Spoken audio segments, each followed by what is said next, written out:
কিভাবে জেতা ম্যাচ হাতছাড়া করতে হয় ভারতের বিরুদ্ধে তৃতীয় টি-20 ম্যাচে দেখিয়ে দিল শ্রীলঙ্কা। একটা সময় মনে হচ্ছিল শেষ ম্যাচ হেরে 2-1 ব্যবধানেই সিরিজ জিতবে ভারতীয় দল। বলের থেকে কম রান বাকি ছিল শ্রীলঙ্কার, কিন্তু লঙ্কান ব্যাটারদের অভিজ্ঞতার অভাব ও সূর্যকুমার যাদবের সাহসী অধিনায়কত্বে বাজিমাত করে গেল টিম ইন্ডিয়া। টাই ম্যাচে সুপার ওভারে জয় পেয়ে শ্রীলঙ্কাকে 3-0-তে হোয়াইট ওয়াশ করল ভারত। ম্যাচে টস হেরে প্রথমে ব্যাট করে ভারত। শুরু থেকেই একের পর এক উইকেট হারাতে থাকে ভারতীয় দল। যশস্বী জয়সওয়াল, সঞ্জু স্যামসন, রিঙ্কু সিং, সূর্যকুমার যাদব, শুভম দুবে 48 রানের মধ্যেই অর্ধেক ভারতীয় দল সাজঘরে ফেরত চলে যায়।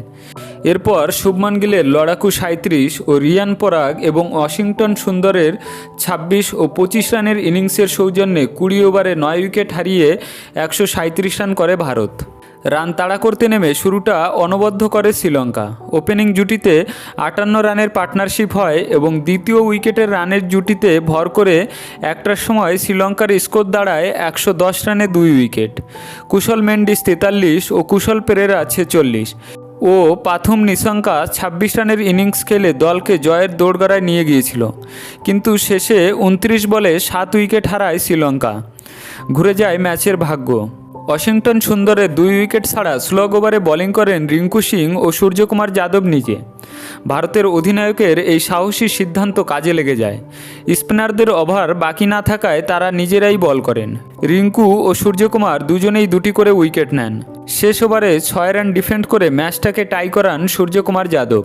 তবে সুপার ওভারে মাত্র 2 রান করে শ্রীলঙ্কা। সুপার ওভারে 2টি উইকেট নেন ওয়াশিংটন সুন্দর। রান তাড়া করতে নেমে প্রথম বলেই 4 মেরে ম্যাচ জেতান সূর্যকুমার যাদব। ভিডিওটি ভালো লাগলে অবশ্যই ভিডিওটিকে লাইক করবেন এবং বঙ্গ স্পোর্টস চ্যানেলটিকে সাবস্ক্রাইব করবেন।